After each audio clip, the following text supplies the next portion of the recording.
વાઘોડિયા મામલતદાર કચેરીમાં જાતિના દાખલા મેળવવા માટે અરજદારોને ભારે હાલાકીનો સામનો કરવો પડી રહ્યો હોવાના આક્ષેપ ઉઠ્યા છે।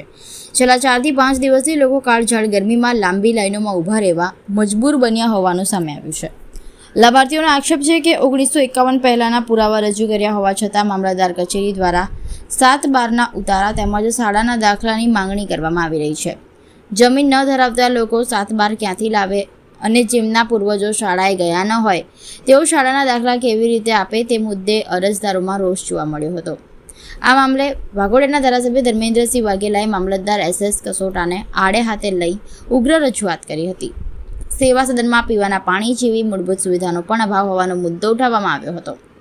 ધારાસભ્ય સમગ્ર મામલે વડોદરા જિલ્લા કલેક્ટરને પણ ફોન કરી જનતાની હાલાકી અંગે વાકેફ કર્યા હતા। સાથે જ અધિકારીઓ કાર્યપદ્ધતિ નહીં સુધારે તો સરકાર સુધી રજૂઆત કરવાની ચીમકી ઉચ્ચારી હતી। ખરેખર આજે દર ગુરુવારે વાઘોડિયામાં અમે લોકોના પ્રશ્ન સાંભળવા માટે હું બેસતો હોઉં છું।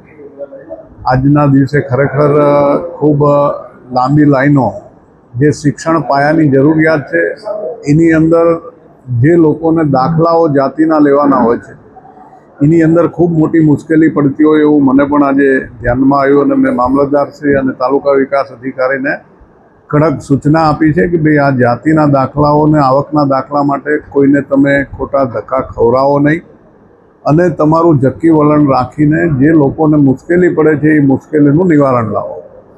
કારણ કે જાતિના દાખલાની અંદર મામલતદારશ્રી પોતાનું જક્કી વલણ રાખીને દાખલા ઉપરથી દાખલો હું નહીં આપું તો અગાઉ જે કંઈ દાખલો આપ્યો છે એ દાખલો ખોટો તો હોય નહીં, એ પણ એક મામલતદાર કક્ષાના અધિકારીએ જ આપેલો દાખલો છે।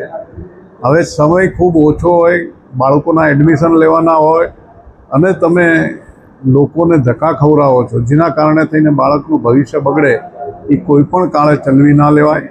મેં કલેક્ટરશ્રીને પણ રજૂઆત કરી છે કે ભાઈ આ તમારા અધિકારીને સૂચના આપો, જે કંઈ પુરાવા છે એ પુરાવાને ધ્યાને લઈ અને વહેલામાં વહેલી તકે તાત્કાલિક આવા લોકોને દાખલા મળવા જોઈએ એની માન્ય કલેક્ટરશ્રીને પણ વાત થઈ છે અને મામલતદારશ્રીને સૂચના પણ આપવામાં આવી છે।